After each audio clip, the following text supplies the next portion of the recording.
So in today's lecture, we will start with the new chapter, consignment accounts. Now this consignment is a business between two parties. Consignment is a business, refers to a business. To see what is consignment business, it refers to the business of sending goods to the agent for the purpose of sale. So there are two parties. One is the principal, who is also known as the consignor, and other one is known as the consignee, who can also be called as the agent. तो consignor क्या है? Suppose he is a farmer. He concentrates on production of grains. तो या फिर fruits, grains, वो सब वो क्या करता है, उसके प्रोडक्शन के ऊपर वो ध्यान देता है. तो उसको उसके एरिया में तो वो गुड्स को सेल कर पाएगा, वो प्रोडक्ट्स को, कमोडिटीज को अपने एरिया में तो सेल कर सकता है, लेकिन उसको दूसरे शहर में, दूसरे सिटी में या दूसरे स्टेट में अपने प्रोडक्ट्स को सेल करना है, तो वहां का इंफॉर्मेशन, मार्केट इंफॉर्मेशन उसको नहीं मालूम. सो वो क्या करता है, वो ये टास्क, ये ड्यूटी असाइन करता है कंसाइनी को, who is also referred as the agent, who will sell the goods on his behalf to the customers. But will he, consignee, or you call him the agent, will he do this for free? क्या वो ये goods को free में cell करेगा? ये goods उसका नहीं है, ये गुड्स किसका है? कंसाइनर का है, जिसने उसको ये ड्यूटी दिया है, ये काम दिया है कि वो उस गुड्स को सेल करे. तो वो क्या करता है, एजेंट या कंसाइनी, वो कमीशन चार्ज करता है. क्या चार्ज करता है? कमीशन चार्ज करता है ये गुड्स को सेल करने के लिए. So commission paid to the consignee is an expense to the consignor और द प्रिंसिपल. समझा? कौन दो पार्टीज है कंसाइनमेंट में?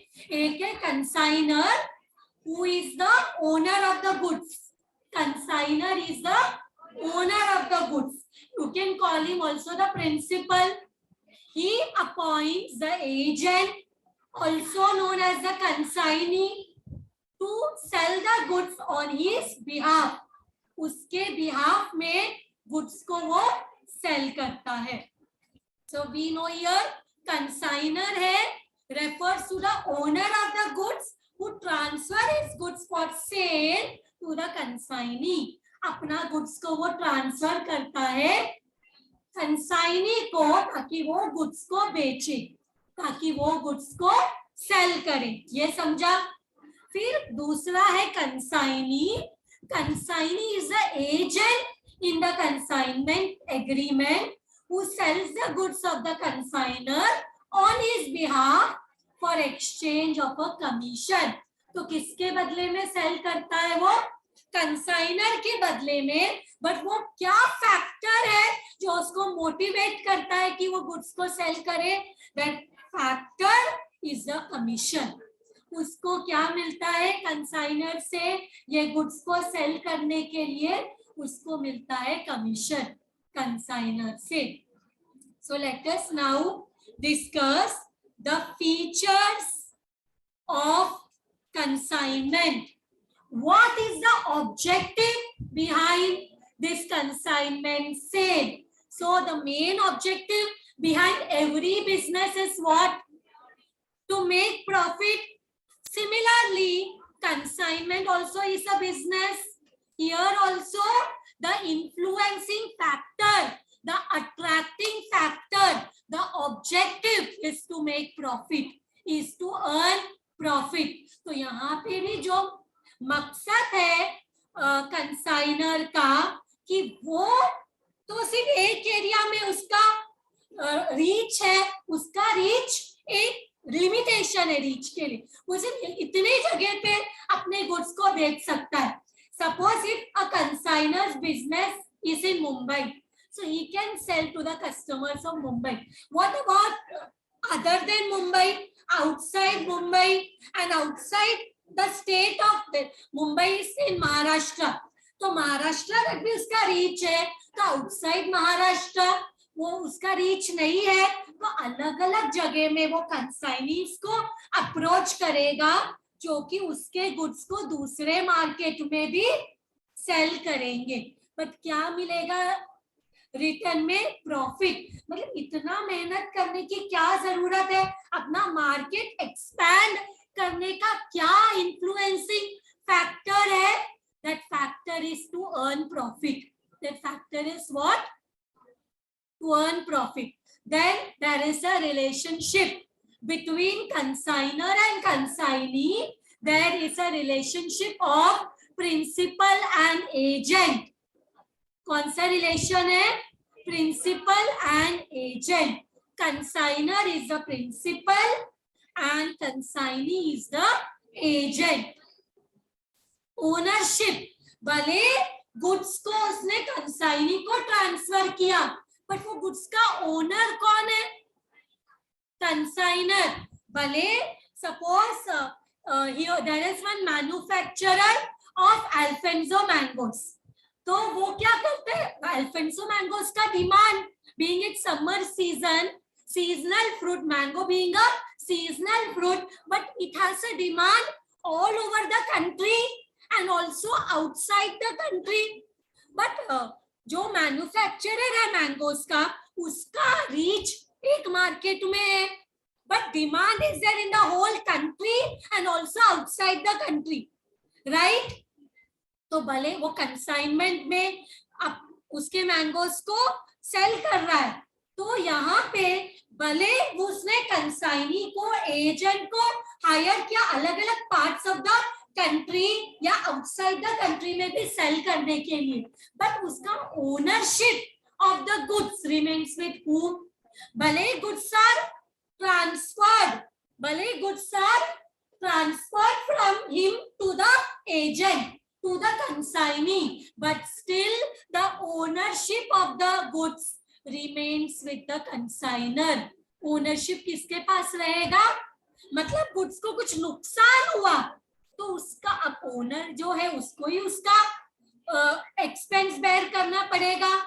तो भले because the ownership is not transferred from the consignor to the consignee, ownership transfer हुआ तो नुकसान कंसाइनी को होगा, बट क्योंकि ओनरशिप और गुड्स का कंसाइनर के पास है, कंसाइनमेंट एग्रीमेंट में ओनरशिप ट्रांसफर नहीं होता, तो अगर रास्ते में या बाद में सब we are talking about mangoes, उसको कुछ नुकसान होता है तो उसका पूरा इफेक्ट किसके ऊपर होगा?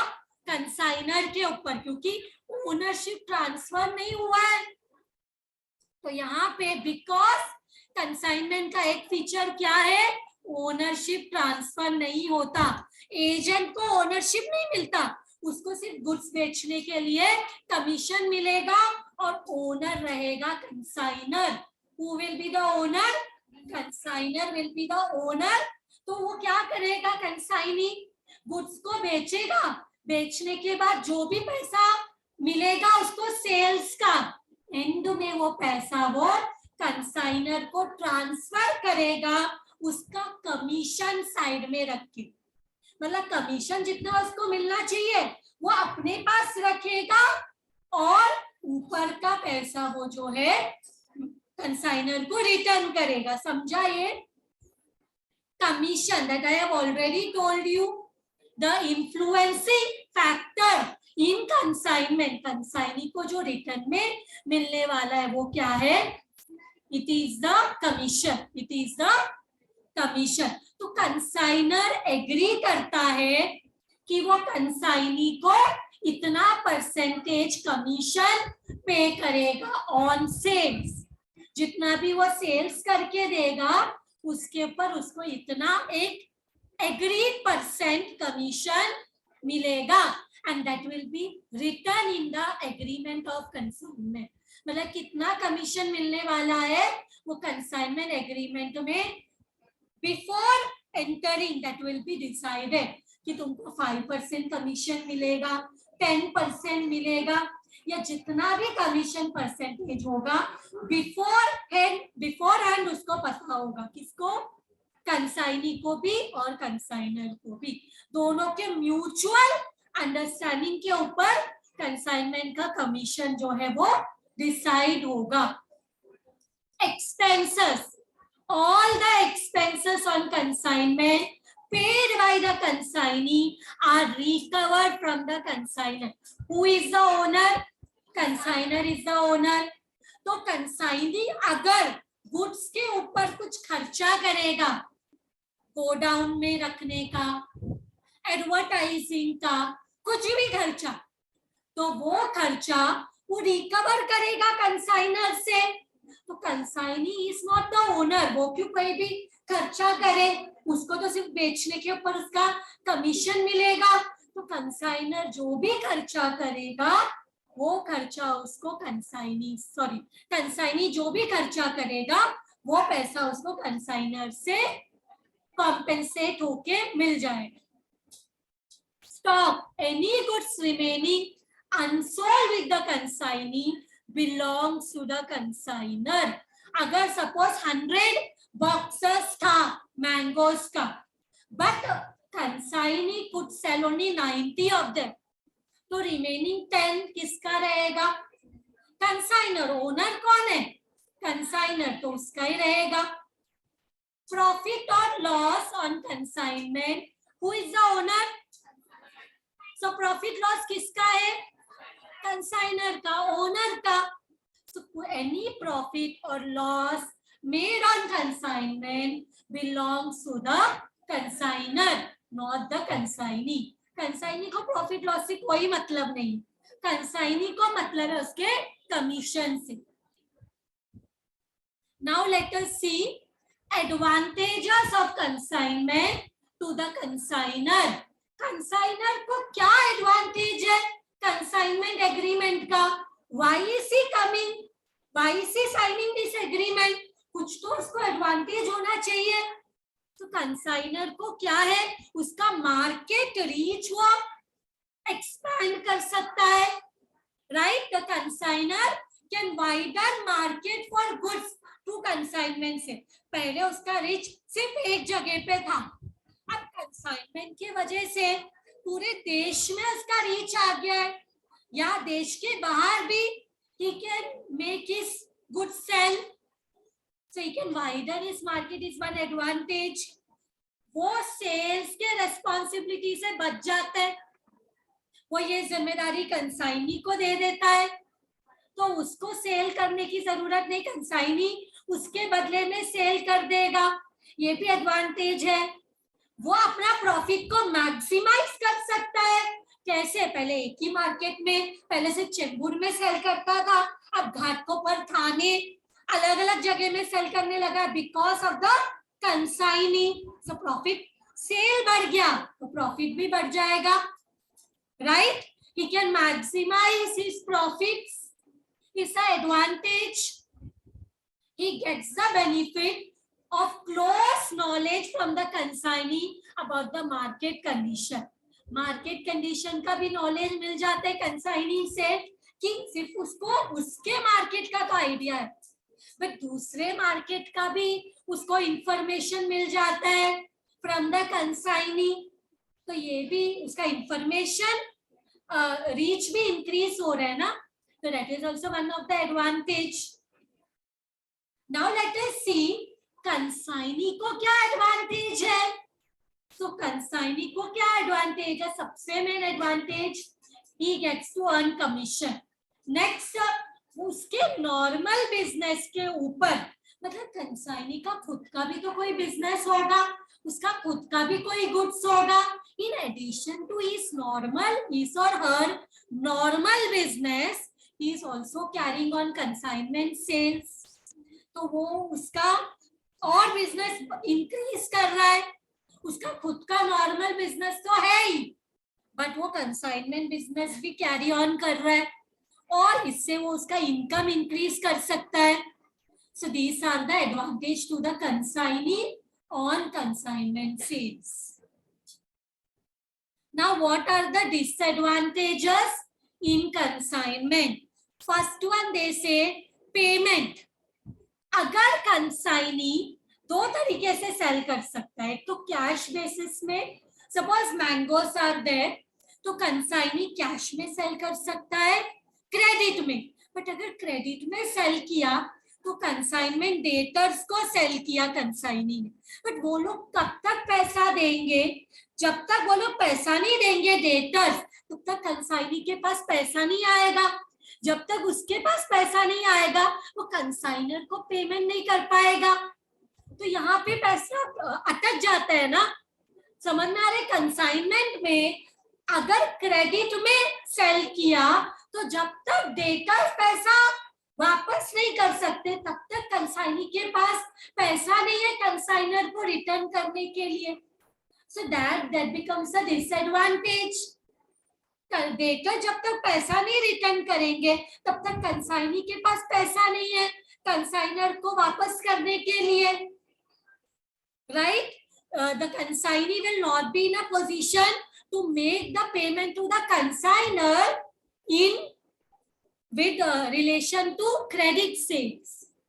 कैश में सेल किया, लेकिन कैश में सेल करते हैं ना तो ज्यादा सेल्स नहीं इंक्रीज होता. जब हम क्रेडिट का ऑप्शन देते हैं ना तब सेल्स इंक्रीज होता है. बट क्रेडिट सेल्स का कुछ रिस्ट्रिक्शन, कुछ डिसएडवांटेज भी है. पैसा कब मिलेगा वो गारंटी से नहीं बोल सकते, और बैड डेट्स भी हो सकता है. और अगर बैड डेट्स हुआ तो बोलो कौन रिस्पॉन्सिबल होगा? कंसाइनी ने क्रेडिट में सेल किया, कंसाइनी ने क्रेडिट में सेल किया कस्टमर्स को. किस में सेल किया? क्रेडिट में सेल किया. अब इसका सपोज बैड डेट्स हो गया, कंसाइनी ने क्रेडिट में सेल किया, कुछ लोगों ने पैसा वापस नहीं दिया तो बैड डेट्स हो गए.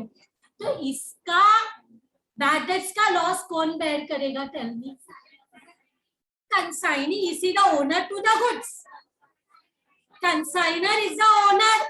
तो बैड डेट्स होगा तो उसका बैड डेट्स का नुकसान किसको होगा? जो वो गुड्स का ओनर है उसको. See, this consignee is just the agent between the principal and the customer. Consignor और कस्टमर के बीच में ये सिर्फ एक मीडियम है कंसाइनी. अगर बैड डेट्स हुआ तो कंसाइनी इज नॉट रिस्पॉन्सिबल. ये रेस्पॉन्सिबिलिटी किसका हो जाता है? कंसाइनर का. उसने ये जिम्मेदारी दिया कंसाइनी को कि तुम गुड्स को मेरे बदले में, मेरे बिहाफ में सेल करो. तो कंसाइनी ने सेल कर दिया. अब क्रेडिट में भी उसने सेल किया, क्रेडिट में सेल किया, बैड डेट्स हो गया तो उसका रेस्पॉन्सिबिलिटी किसका है? कंसाइनर का है. बट यहाँ पे भी एक ट्विस्ट है, वो मैं आगे डिस्कस करूंगी. There is one twist. ये जो बैड डेट्स का लॉस तुम लोग ने बोला किसको होगा? कंसाइनर को, राइट है? Because consignor is the owner of the goods. इसमें एक ट्विस्ट है that I will discuss in the later part of the lecture. Damage हुआ गुड्स को तो किसका लॉस होगा? Consignor. Who is the owner? Consignor. There is a possibility of damage to goods lying with the consignee as the consignor has no control over his goods. लेकिन नुकसान तो consignor को ही होगा अगर कोई डैमेज हुआ तो, because ownership is with consignor. But consignor has no control because उसके पास तो वो गुड्स है ही नहीं, वो गुड्स कंसाइनी के पास है. तो अगर डैमेज भी होता है तो उसका नुकसान किसको होता है? कंसाइनर को. और प्रेफरेंस टू ओन ब्रांड्स. अब मैंने जैसे बोला कंसाइनी का खुद का नॉर्मल बिजनेस भी होगा, तो वो जब गुड्स को सेल करना है तो अपने गुड्स को ज्यादा प्रेफरेंस देगा या कंसाइनर के गुड्स को? अपने गुड्स को. तो यहाँ पे ये नुकसान हो सकता है कि consignee is ignoring the consignor goods. There is a chance because उसको उसके खुद के गुड्स को भी सेल करना है, तो खुद का गुड्स मतलब उस पे उसको कमीशन नहीं, प्रॉफिट मिलने वाला है. कंसाइनी को उसके खुद के गुड्स पे प्रॉफिट प्रॉफिट मिलेगा। और कंसाइनर के गुड्स में जहां पे वो एजेंट है, कंसाइन है, वहां पे से कमीशन मिलेगा। तो किस पे ज्यादा उसको अच्छा है, उसका खुद का, वहां पे तो बेचेंगे तो प्रॉफिट मिलेगा। तो वहां पे ऐसा चांस हो सकता है that he is giving more preference to his own brand with comparison to his consignment goods. समझा? इंक्रीज कॉस्ट ऑफ कंसाइनमेंट, अगर कंसाइनी का कमीशन, देखो हमें कंसाइनमेंट में कमीशन भी देना पड़ता है, तो इसके वजह से कंसाइनमेंट का कॉस्ट इंक्रीज हो जाता है, राइट? बिकॉज कंसाइनमेंट में गुड्स के ऊपर कंसाइनर को, कंसाइनी को कमीशन भी पे करना पड़ता है। So this increases the cost of the consignment. The consignor has to pay higher rate of commission to the consignee. This increases the cost and decreases profit. तो अगर हायर कमीशन देंगे तो कॉस्ट बढ़ जाएगा और प्रॉफिट कम हो जाएगा। Now proforma invoice, proforma invoice क्या होता है?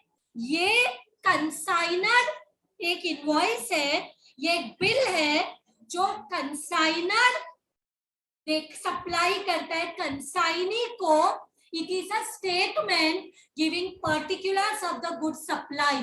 तो इसमें इंफॉर्मेशन रहता है कि कितना गुड सप्लाई किया है कंसाइनी को, कितना गुड सप्लाई किया है कंसाइनी को, details of the good supply to the consignee. तो कंसाइनर प्रिपेयर करता है प्रोफोमा इनवॉइस। क्या प्रिपेयर करता है? Proforma invoice gives the details of the good supply to the consignee. Consignee को जो गुड सप्लाई करते हैं उसका पूरा डिटेल्स रहता है प्रोफोमा इनवॉइस में। किसमें? प्रोफोमा इनवॉइस में। Then one more document is there, account sales. जब पूरा अकाउंट सेटल, एंड में पूरा सेल्स होने के बाद कंसाइनी जो इनवॉइस सप्लाई करता है, डिटेल्स सप्लाई करता है गुड्स का, सेल्स का, that is known as account sales, which is prepared by the consignee and sent to the consigner. समझा डिफरेंस प्रोफोमा इनवॉइस और अकाउंट सेल में? प्रोफोमा इनवॉइस कौन प्रिपेयर करता है? कंसाइनर। कौन प्रिपेयर करता है? कंसाइनर। अकाउंट सेल्स कौन प्रिपेयर करता है? कंसाइनी। ये सब ऑब्जेक्टिव क्वेश्चंस के पॉइंट ऑफ व्यू से इंपॉर्टेंट है। Who prepares the proforma invoice? Consigner. Who prepares the account sales? Consignee. So as and when goods are sold by the consignee, account sales is sent by the consignee to the consigner. Account sales is a statement stating the details of goods sold, मतलब quantity कितना cell हुआ है, कौन सा type of goods sold हुआ है, कितने rate में सोल्ड हुआ है, टोटल वैल्यू क्या है गुड्स का जो सेल हुआ है। ये सब डिटेल्स किस पे मिलेगा? अकाउंट सेल्स में। किस में मिलेगा?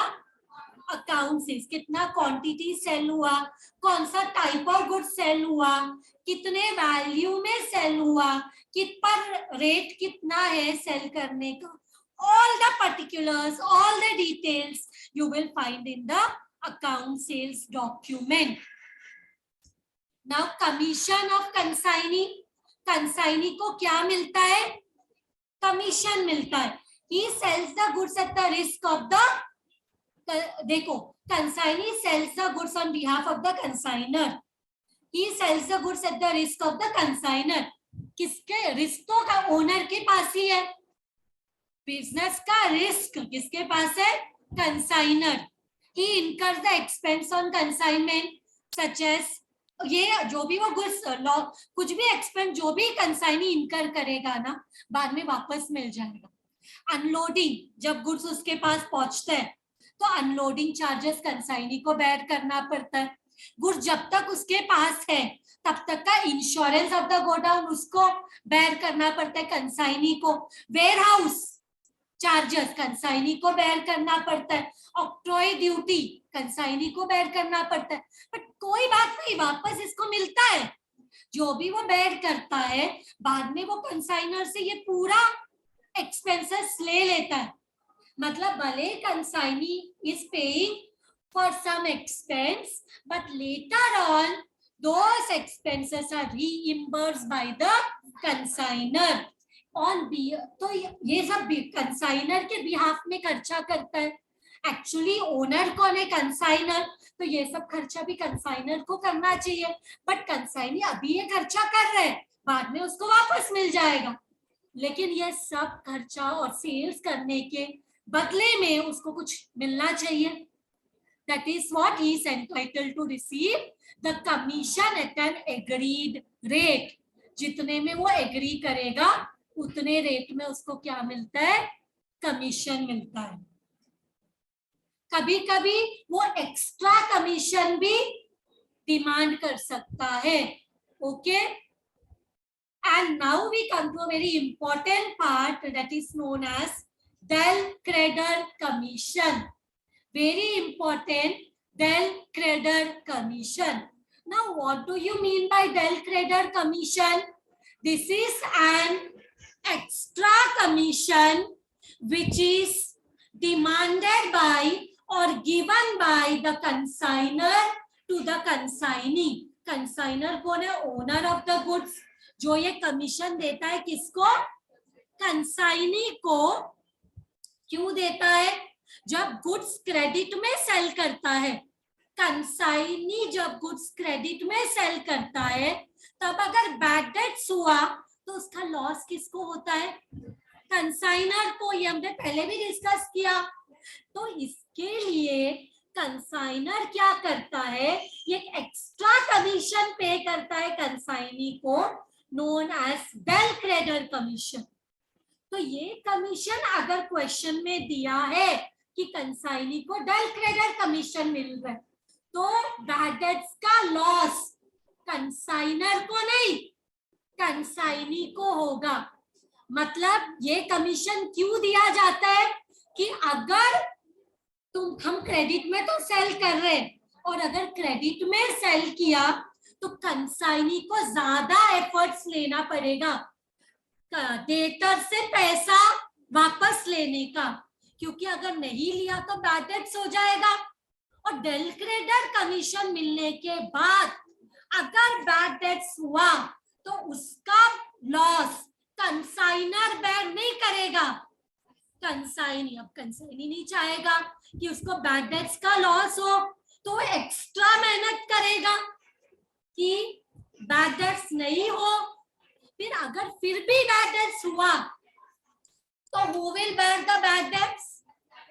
कंसाइनी। तब जब डेल क्रेडिटर कमीशन कंसाइनी को मिलता है, मैं बोल रही थी ना twist, this is the twist. अगर डेल क्रेडिटर कमीशन मिलता है कंसाइनी को तो क्या होता है? तो अगर बैड डेट्स हुआ तो कंसाइनर बेयर नहीं करेगा, then the bad debts will have to be borne by the consignee. So with this we will come to the journal entries. So now let us start with journal entries. सबसे देखो यहाँ पे what is the format?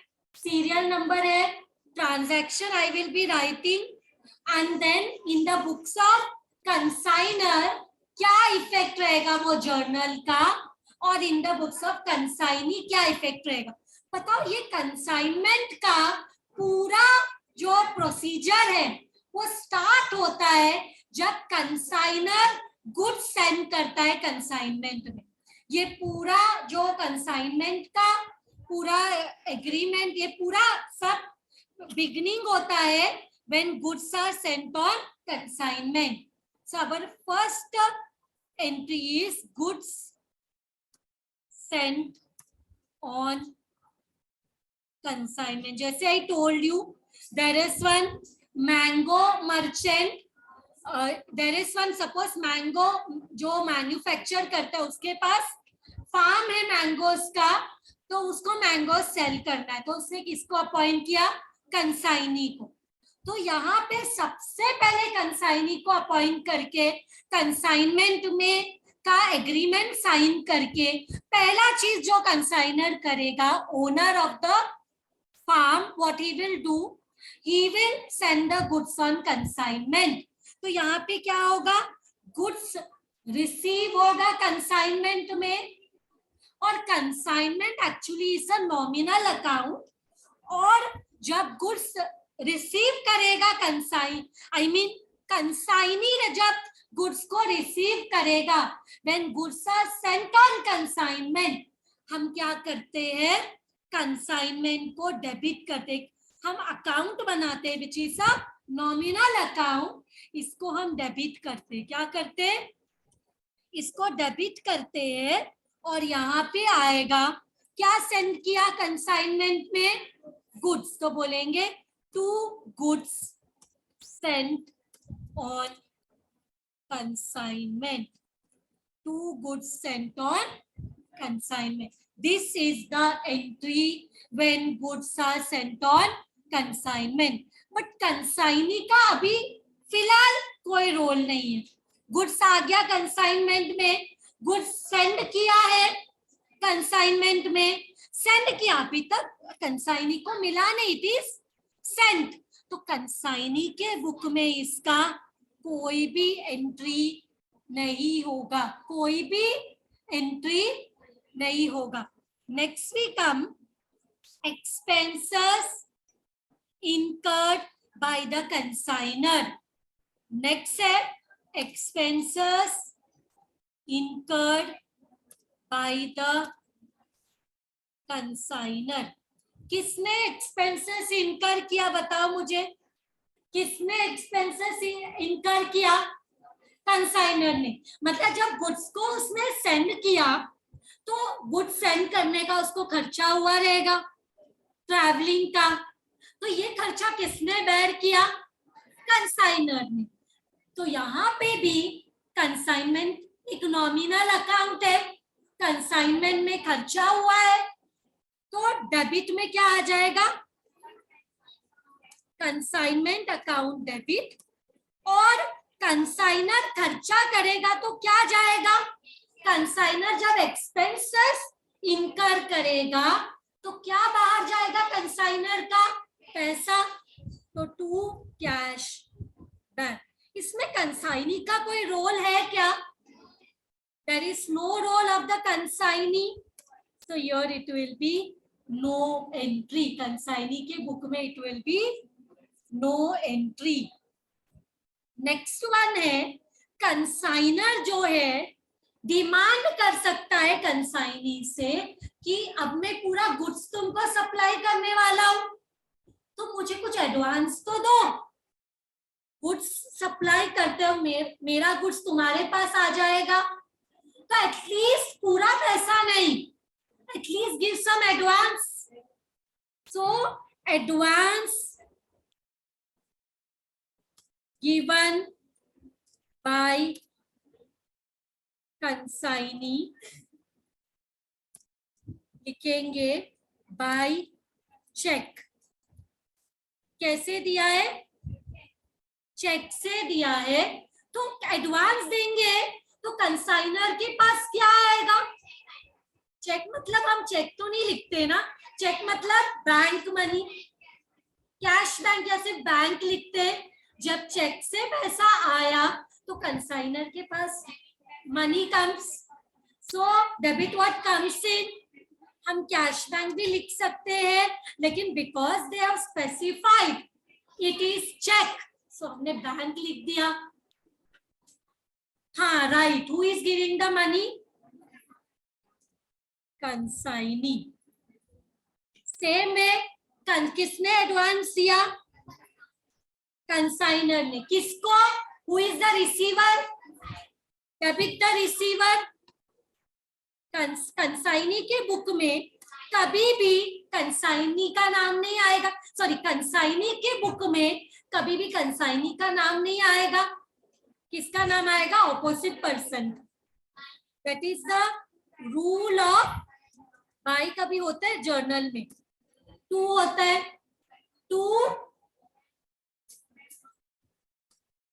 Bank account, right? We are not doing lecture, वहां पे to और by रहता है, इसमें तो credit side in the journal we start distinguish by to. So ये हो गया। Now we come to the fourth one. Advance cheque से भी दे सकता है, या तो एडवांस मिल सकता है by bill. Are you aware about bill? Bills of exchange मतलब जो हमारा कंसाइनी है वो बिल साइन करके देता है कि इतने महीने बाद या इतने डेज बाद आपको ये पैसा मिलेगा। इसको बोलते हैं बिल्स ऑफ एक्सचेंज। जिसको पैसा मिलेगा फ्यूचर में, उसके लिए बिल्स रिसीवेबल है, और जिसको पैसा पे करना है फ्यूचर में, उसके लिए बिल्स पेएबल है। Are you aware of bills of exchange? Bills of exchange कब साइन होता है? जब अभी पैसा नहीं है, फ्यूचर में हम प्रॉमिस करते हैं कि सो एंड सो डेट में हम पैसा ऑनर करेंगे। तो ये प्रॉमिस जैसा होता है ना, इट्स अ लीगल डॉक्यूमेंट। तो अगर अर्जेंटली कंसाइनर को पैसे का जरूरत है तो बैंक के पास जाके बिल को डिस्काउंट करेगा, राइट? सो इसके लिए next one is advance given by consignee by bill. Now tell me, किसके लिए बिल्स रिसीवेबल है और किसके लिए पेएबल है? कौन फ्यूचर में एडवांस पे करेगा? कंसाइनी। कंसाइनर ने क्या बोला? कंसाइनी को मुझे एडवांस चाहिए, तो कंसाइनी ने बोला अभी तो नहीं, बट मैं प्रॉमिस करता हूं कि इतने डेज बाद तुमको पैसा मिल जाएगा। तो पैसा फ्यूचर में किसको मिलेगा? कंसाइनर को। तो उसके लिए it's a bills receivable account debit. Who is given this? Consignee. Very good, consignee. यहाँ इसके लिए, और बिल्स पेबल लाइबिलिटी, लाइबिलिटी कभी भी क्रिएट होता है तो क्रेडिट में होता है। तो यहाँ पे who is the receiver? Consignor. ये बिल किसको रिसीव हुआ है? कंसाइनर को। और यहाँ पे कौन सा रहेगा? Bills payable. Exactly, to bills payable. तो ये भी समझा तुम लोग को? इसके बाद नेक्स्ट है कि अगर ये बिल को डिस्काउंट किया तो कंसाइनी ने कंसाइनर को पैसे तो नहीं दिए, एडवांस तो नहीं दिए, बट बिल साइन करके दे दिया कि फ्यूचर में आपको पैसा दे देंगे करके।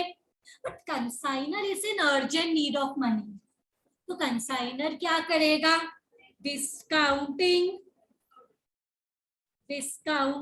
Of the bill. मुझे बताओ, बिल को डिस्काउंट करेंगे तो क्या मिलेगा? बिल को डिस्काउंट करेंगे। बिल को डिस्काउंट करने का मीनिंग क्या होता है आप लोगों को समझाती हूँ। मतलब कंसाइनर को अर्जेंट पैसे की जरूरत है, वो बैंक में जाता है, ये जो कंसाइनी से बिल्स रिसीवेबल का डॉक्यूमेंट मिला है बिल्स ऑफ एक्सचेंज का, वो बैंक को सबमिट करता है। तो बैंक बोलती है ठीक है, हम आपको अभी पैसा देंगे, पर ये 10,000 का बिल है, बट हम आपको सिर्फ 9,500 देंगे।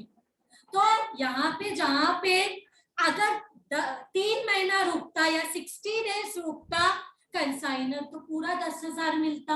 अब उसको अर्जेंटली पैसे की जरूरत है तो बैंक पूरा पैसा नहीं देगी, बैंक डिस्काउंट चार्ज करेगी। तो यहाँ पे बैंक को क्या, इसको कंसाइनर को क्या मिला?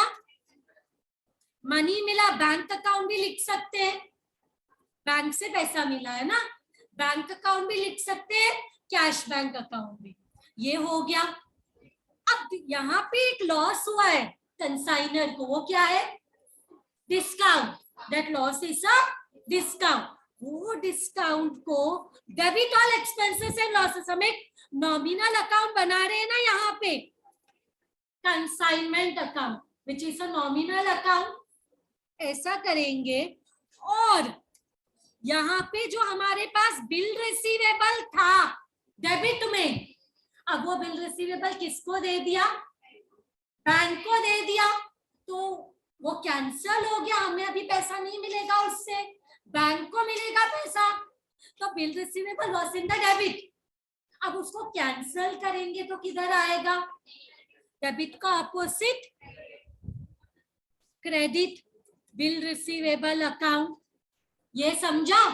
बिल रिसीवेबल डेबिट में था जब एडवांस में बिल मिला था, बट अर्जेंट पैसे की जरूरत थी तो बिल का पैसा ले लिया, डिस्काउंट का लॉस हो गया, तो consignment debit all expenses and losses because we are preparing this nominal account, और बिल्स रिसीवेबल गया कैंसल। बताओ कंसाइनी को ये ट्रांजैक्शन का कोई नॉलेज है? तुम बैंक में जाके तुमने बिल को जाके बैंक को सबमिट किया, डिस्काउंट किया, ये तुम्हारे कंसाइनी को तो नहीं बताओगे, उसको क्या लेना देना है उससे। सो यहाँ पे क्या होना चाहिए in the books of consignee? There will be no entry. समझा? बिकॉज कंसाइनी को इस ट्रांजैक्शन से कोई लेना देना नहीं है। समझा? तुम लोग को कोई लेना देना नहीं है, तो no entry. Next one is goods returned by consignee. क्या हुआ? Goods returned by consignee. Consignee goods return करेगा, तो मुझे बताओ जब कंसाइनमेंट में गुड्स आया था तभी कंसाइनमेंट किधर था? जब गुड्स आया था कंसाइनमेंट में, when goods are come on consignment, क्या एंट्री था कंसाइनमेंट में? Debit to goods sent on consignment. अब रिटर्न का क्या होगा? ऑपोजिट एंट्री होना चाहिए। जब गुड्स रिटर्न होगा तो सेंट का ऑपोजिट एंट्री होगा। क्या एंट्री होगा? Goods sent on, what is the entry? Goods sent on account debit, goods sent on consignment account debit to किधर क्रेडिट क्या हो जाएगा? Same opposite entry. उधर क्या था? Consignment to goods sent on consignment, इधर goods sent on consignment to consign. मुझे बताओ कंसाइनी के बुक में इसका कोई इफेक्ट होगा? रिटर्न का भी कोई इफेक्ट नहीं, नो एंट्री। रिटर्न का भी क्या रहेगा? No entry. Now next we come to the sales. Now last हम सेल्स के लिए आएंगे, तो यहाँ पे रहेगा गुड्स सोल्ड बाय कंसाइनी। कौन गुड्स को सेल करता है? कौन गुड्स को सेल करता है? Goods sold by consignee on cash. Goods sold by consignee on cash. तो ऐसे सिचुएशन में कौन सेल कर रहा है? कंसाइनी। और जब गुड्स रिसीव हुआ था कंसाइनमेंट में डेबिट में था, अब सेल हो जाएगा तो किधर रहेगा कंसाइनमेंट? क्रेडिट में। और कौन सेल कर रहा है? Consignee account debit to, entry रहेगा टू कंसाइनमेंट। और यहाँ पे in the book of the consignee sale करेगा, तो जब कंसाइनी गुड्स को सेल करेगा तो कंसाइनी को क्या मिलेगा? कैश में सेल किया तो क्या मिलेगा? कैश मिलेगा। कंसाइनी ने गुड्स को सेल किया तो उसको क्या मिलेगा? मैंगोस कंसाइनी ने सेल किया तो कंसाइनी को मिलेगा कैश, क्योंकि कैश में सेल किया। और यहाँ पे किसके बिहाफ में सेल किया? तो यहाँ पे लिखेंगे कंसाइनर अकाउंट। क्या रहेगा entry? Cash account debit to consignor account. किसके बिहाफ में सेल किया? कंसाइनर के बिहाफ में, क्योंकि कंसाइनी के बुक में आप कंसाइनी का नाम नहीं लिख सकते हो, आपको ऑपोजिट पर्सन का ही नाम लिखना पड़ता है। इसके बाद नेक्स्ट वन, क्रेडिट में गुड्स सेल किया तो goods sold by consignee on credit. अब क्या किया?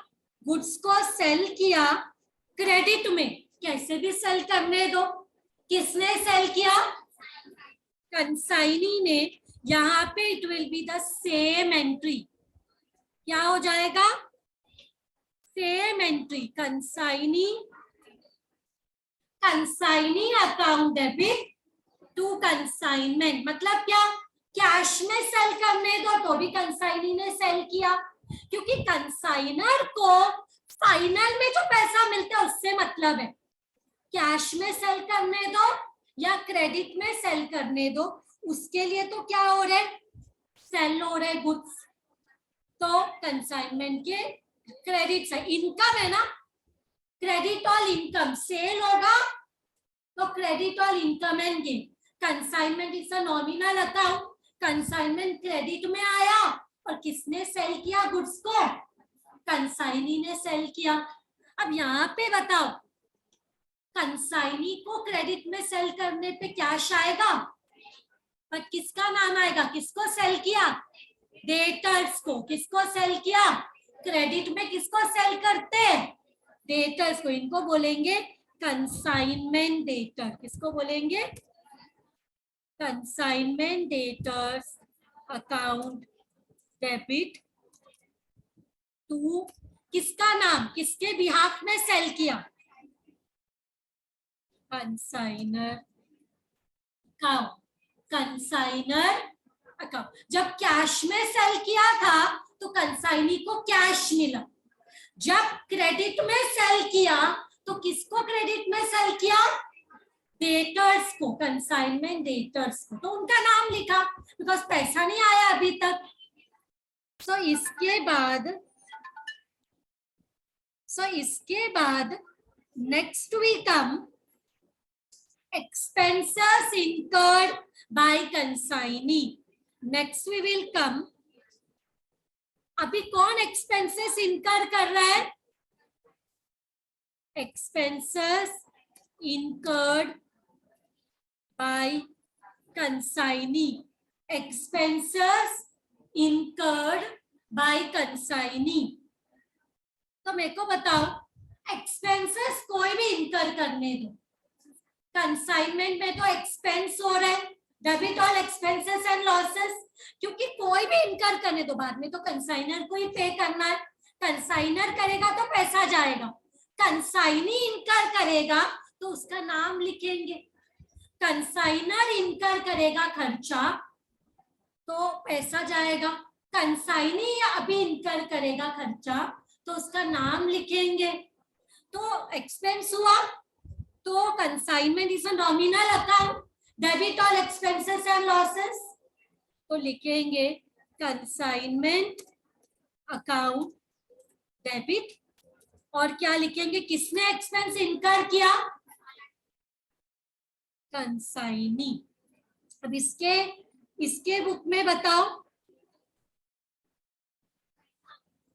हाँ, तो यहाँ पे क्या हो रहा है? एक्सपेंसेस इनकर किया कंसाइनी ने, तो क्या बाहर जाएगा? कंसाइनी जब खर्चा करेगा तो क्या बाहर जाएगा उसके बुक में? When consignee is incurring expense, what expense मतलब क्या बाहर जाएगा?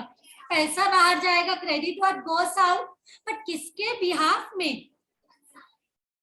Consignor account debit to cash bank account.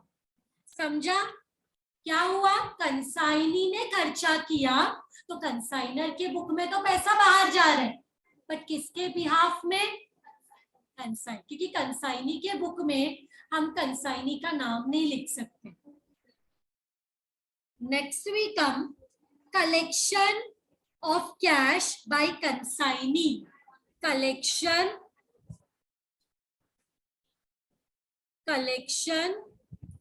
Of cash by consignee from consignment debtors। क्या हुआ? Collection of cash from consignment debtors. Cash मिल रहा है, बट कौन दे रहे? कंसाइनमेंट डेटर से पैसा आ रहा है। तो जब डेटर से पैसा आएगा, कलेक्शन होगा, तो कंसाइनर को इससे कुछ लेना देना है, क्योंकि उसको तो फाइनल पैसा मिलेगा बाद में, एंड में। तो डेटर से पैसा मिलता है, तो यहाँ पे नो एंट्री, क्योंकि जब डेटर को सेल भी किया था तभी भी यहाँ पे तो कैश सेल्स का भी सेम एंट्री है, क्रेडिट सेल्स का भी सेम एंट्री है। हमने देखा था, देखो गुड्स 7th और 8th एंट्री देखो, goods sold by consignee on cash का भी सेम एंट्री है, क्रेडिट का भी सेम एंट्री है। तो जब कलेक्शन होगा डेटर से, तो इनको कंसाइनर को कुछ लेना देना नहीं है। और यहाँ पे कंसाइनी में कलेक्शन हो रहा है, तो क्या मिलेगा कंसाइनी को? Cash bank account debit to who are giving the money? Consignment debtors. ये हो गया, कैश मिल रहा है, किससे मिल रहा है? डेटर से। लिखा है ना, collection of cash by consignee from consignment debtors. मतलब कैश आया, किससे आया? डेटर से आया। Who are the giver? Debtors. Who are the giver? Debtors. इसके बाद 11th one, total 19 entries are there. So 11th one, bad debts. Now we come to bad debts incurred. Now see, there are two types. Bad debt जब होता है तो दो types, एक जहाँ पे डेल क्रेडिटर कमीशन है और एक जहाँ पे डेल क्रेडिटर कमीशन नहीं है। So पहले we will write bad debts incurred when no del creditor, when no del creditor commission paid। अब मुझे बताओ, जब डेल क्रेड कमीशन नहीं दे रहे तो बैड डेट्स का लॉस किसको, कौन बेयर करेगा? डेल क्रेड कमीशन नहीं मिल रहा तो कंसाइनर। मैंने बताया था, क्योंकि ओनर ऑफ द गुड्स कौन है? कंसाइनर। तो जब del credere commission, extra commission नहीं पे किया कंसाइनर ने, तो बैड डेट्स का लॉस किसको होगा? कंसाइनर को।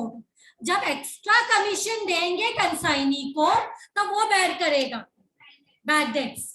लेकिन जब एक्स्ट्रा कमीशन नहीं मिल रहे तो who is the owner of the goods? Consignor. तो बैड डेट्स होगा तो भी उसका ही लॉस है।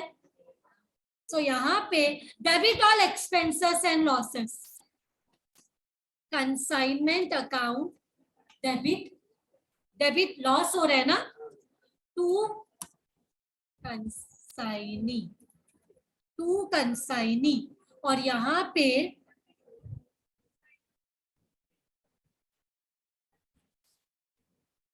कंसाइनर अकाउंट डेबिट, और ये बैड डेट्स है, इसको तो इससे कोई लेना देना नहीं है, तो यहाँ पे लिखेंगे to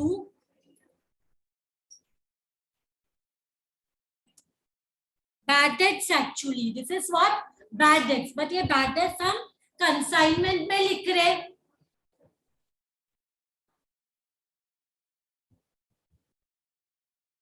So now let us come to the 12th one. Bad debts incurred when Belcrare commission paid. Ab again we will write same. Bad debts incurred Belcrare commission paid.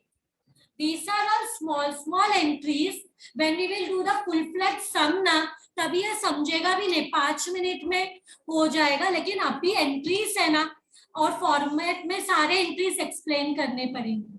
सो यहाँ पे देखो बेलक्रेयर कमीशन मिला है, तो बैड डेट्स का loss कौन bear करेगा?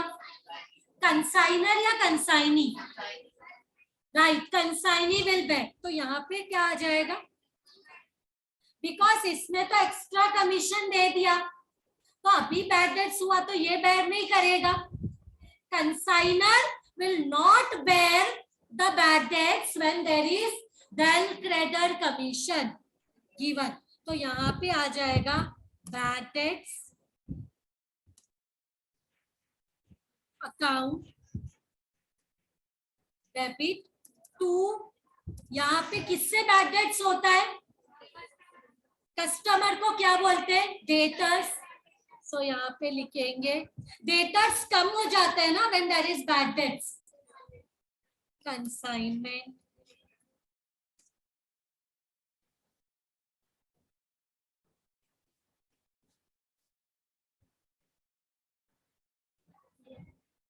one minute, huh? Here in the previous entry also consignment debtors लिखना है, बिकॉज ये जो बैड डेट्स हो रहे हैं किससे हो रहे हैं? डेटर्स से। तो यहाँ पे भी हमें क्या लिखना है? Consignment debtors. एक बार फिर से मैं बताती हूँ, इधर जब बेलक्रेयर कमीशन नहीं दिया है तब कंसाइनर बेयर करेगा, लेकिन क्या है ये बैड डेट्स किससे होता है? डेटर्स कम होता है। जब बैड डेट्स होता है तो क्या कम होता है? डेटर्स कम होता है, तो it is consignment debtors.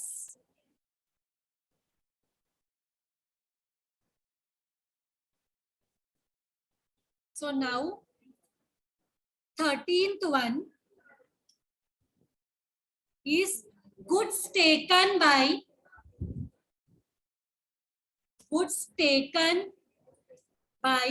consignee।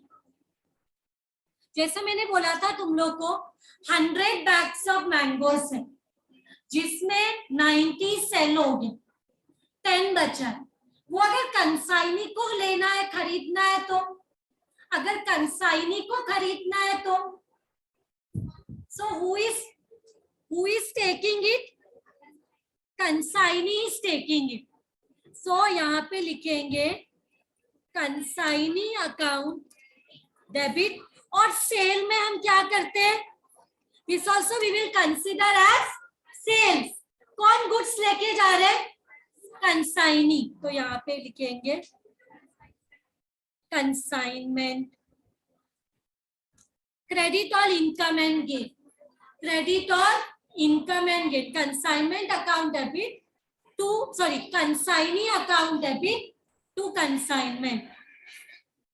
इसके बाद इसने तो परचेज किया, यहाँ पे क्या होगा? कंसाइनी ने क्या किया?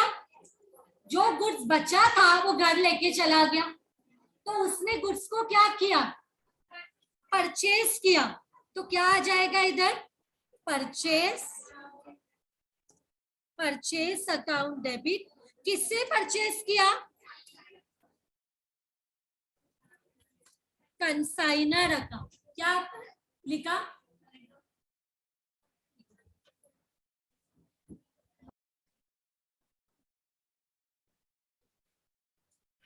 सो see here, purchase account to consignor account because goods are taken by consignee. Next one, amount sent by consignee. This is about sales. Final entry, remittance. ये final किसका है? Remittance.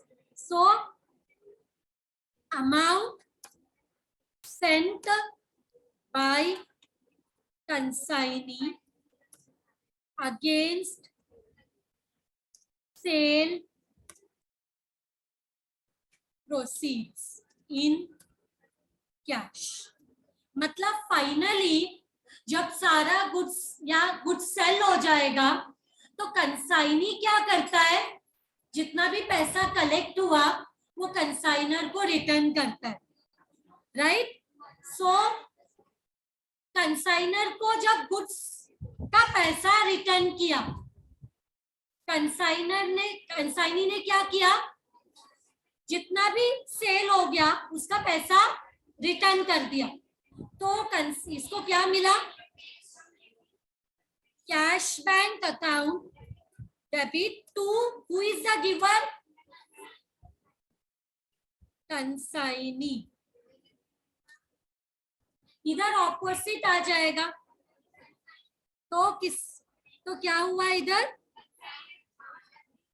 कंसाइनर अकाउंट किसको पैसा दिया? Consignor को. And इससे इधर से पैसा बाहर जाता है. Now same amount send bye consignee against bank draft. मतलब ये तो कैश में दिया, अगर बैंक से देता है against bank draft, amount sent by consignee against. तीन तरीका होता है पैसा देने का. तीन तरीका होता है, कैश, बैंक ड्राफ्ट और बिल. तीन तरीके से फाइनली जो कंसाइनी है वो पेमेंट कर सकते हैं, कैश देकर, बैंक ड्राफ्ट देकर या बिल देकर. तो these are the three ways against sale proceeds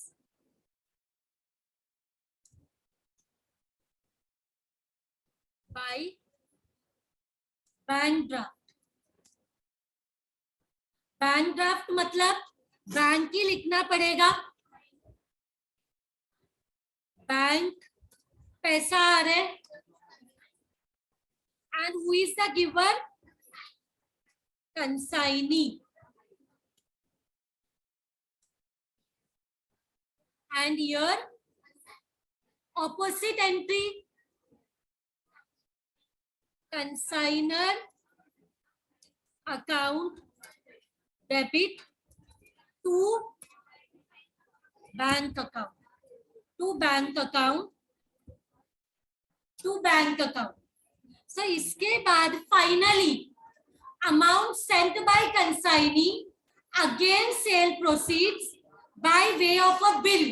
Third way है by way of a bill of exchange. So amount sent by consignee against sale proceeds by way of a bill. By way of a bill. Now tell me, bill दिया, bill, तो इसको consignor को ये bill से, bill है मतलब अभी पैसा नहीं मिलेगा, बिल है मतलब फ्यूचर में इतने दिनों के बाद, इतने महीनों के बाद पैसा मिलेगा, राइट? सो इसके लिए बिल्स क्या है? Bills receivable account debit to who is given? Consignee account. यहाँ पे कौन दे, किसको मिलेगा?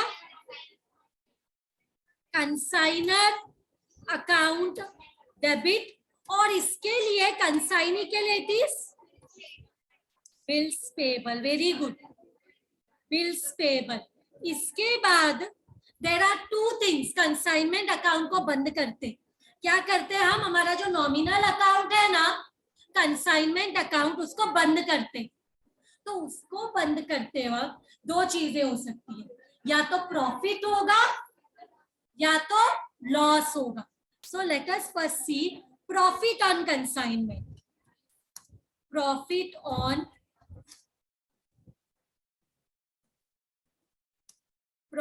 On consignment account. मतलब प्रॉफिट है, अगर it's a profit then tell me consignment का कौन सा साइड हैवी रहेगा. अगर प्रॉफिट है कंसाइनमेंट में तो कंसाइनमेंट का कौन सा साइड हैवी रहेगा. डेबिट में सारा एक्सपेंस होता है, क्रेडिट में सारा इनकम होता है. अगर प्रॉफिट है तो कौन सा साइड ज्यादा रहेगा, क्रेडिट साइड ज्यादा रहेगा. तो डिफरेंस किधर आएगा, डेबिट में बैलेंसिंग फिगर किधर आएगा. तुम लोगों को समझ में आ रहा है मैं क्या बोल रही हूँ. Consignment is a nominal account. Nominal account मतलब डेबिट में सब एक्सपेंस है, क्रेडिट में सब इनकम है. तो क्या अगर प्रॉफिट है तो इनकम साइड ज्यादा रहेगा, क्रेडिट साइड ज्यादा रहेगा, तो बैलेंसिंग फिगर किधर रहेगा, डेबिट में. सो हमें लिखना पड़ेगा कंसाइनमेंट अकाउंट डेबिट, क्योंकि बैलेंस किधर आ रहे हैं, डेबिट में. और मुझे बताओ प्रॉफिट किधर आता है, पीएनएल अकाउंट के क्रेडिट साइड में आता है या डेबिट साइड. तुम लोग को पीएनएल अकाउंट पता है, पीएनएल अकाउंट के डेबिट साइड में सब एक्सपेंस आता है. प्रॉफिट मतलब इनकम, इनकम किधर आएगा, पीएनएल अकाउंट के क्रेडिट साइड में. सो हम लिखते हैं profit and loss account credit में. किधर लिखते हैं, profit and loss account credit में. क्यों, because this is profit. Profit मतलब पीएनएल अकाउंट के क्रेडिट में आएगा, प्रॉफिट मतलब किधर आएगा, पीएनएल अकाउंट के क्रेडिट में. और कंसाइनमेंट डेबिट में क्यों है, क्योंकि क्रेडिट साइड हैवी है. तो डिफरेंस किधर आया, कंसाइनमेंट के डेबिट साइड में. इसलिए कंसाइनमेंट मतलब क्या है, कंसाइनमेंट में जो भी प्रॉफिट हुआ वो पूरा खाली किया पीएनएल अकाउंट में. बकेट में जितना भी प्रॉफिट हुआ वो पूरा एम्प्टी किया profit and loss. This is a transfer entry. This is known as a transfer entry. मतलब जितना भी कंसाइनमेंट में प्रॉफिट हुआ पूरा का पूरा प्रॉफिट चार्ज किया पीएनएल अकाउंट में, पूरा का पूरा प्रॉफिट ट्रांसफर किया पीएनएल अकाउंट. बट वो कंसाइनी को उससे कोई लेना देना नहीं है. He is not the owner, no entry. He is not the owner. Owner को प्रॉफिट लॉस होता है ना, तो कंसाइनी के बुक में कुछ भी नहीं आएगा, no entry. Next our it is loss on consignment. Loss on consignment मतलब कौन सा, कंसाइनमेंट के डेबिट साइड में सब एक्सपेंस है, क्रेडिट साइड में सब इनकम है. लॉस है तो कौन सा साइड हैवी है, डेबिट साइड ज्यादा है. Getting my point. जब लॉस होगा कंसाइनमेंट में तो कंसाइनमेंट के डेबिट में सब एक्सपेंस और लॉसेस होता है, मतलब डेबिट साइड हैवी है. तो डिफरेंस किधर आएगा, क्रेडिट में. और पीएनएल अकाउंट में लॉसेस किधर दिखाते हैं, डेबिट साइड में. तो रिवर्स एंट्री, लॉस का कौन सा entry, yes it will be a reverse entry. But मैंने तुम लोग को ये एक्सप्लेन करने का भी ट्राई किया है. लॉस है तो पीएनएल अकाउंट के डेबिट साइड में आएगा, और बैलेंसिंग फिगर है ये तो डेबिट हैवी है बिकॉज लॉस है. तो डिफरेंस कहाँ, बैलेंसिंग फिगर क्रेडिट में रहेगा. तो this will be consignment account. But consignee को इससे कोई लेना देना है, प्रॉफिट हो लॉस हो, नॉट. नाउ देखो हमने सारे एंट्रीज कर लिए, हमने सारे एंट्रीज कर लिए, पर अभी तक है ना कंसाइनी को जो कमीशन मिलता है उसका एंट्री तो हमने किया ही नहीं. ये एक्चुअली ये एंट्री पहले आना चाहिए था, बट मैं जर्नल एंट्री में लास्ट में दिखा रही हूँ. बट ये लास्ट में नहीं आता, लास्ट में तो प्रॉफिट लॉस का एंट्री ही होता है. बट दिस वी स्किप्ड, ये हमने स्किप किया तो इसलिए अभी लास्ट में करते हैं। क्या है? Commission, this is the last entry, commission payable to consignment, commission payable to consignment. मुझे बताओ कंसाइनमेंट में कमीशन पे किया, किसको पे करेंगे कमीशन? कंसाइनी को। मुझे बताओ ये हम बिजनेस के लिए प्रॉफिट है कि लॉस है? कमीशन पे करना लॉस है ना। अगर खुद से बेचते, अगर कंसाइनर खुद ही गुड्स को बेचता, एजेंट अपॉइंट नहीं करता, कंसाइनी को ये जिम्मेदारी नहीं देता, खुद से सेल करता, तो कमीशन बच जाता। तो ये प्रॉफिट है कि लॉस है? एक्सपेंस है ना। एक्चुअली प्रॉफिट लॉस नहीं है, एक्सपेंस है। एक्सपेंस मतलब कौन सा account? Consignment account debit, debit all expenses and losses. किसको देंगे ये? कंसाइनी को देंगे ना। कंसाइनर के बुक में कंसाइनर का नाम तो नहीं आता, किसको देंगे? कंसाइनी को। तो यहाँ पे क्या आ जाएगा? कंसाइनर किसको मिलेगा? कंसाइनर अकाउंट डेबिट टू क्या दे रहे? To commission account. With this, all the journal entries are done. What I will do is, some we will do in the next lecture. I will end the lecture now. Practical sum हम कल के lecture में करेंगे. Thank you very much everyone.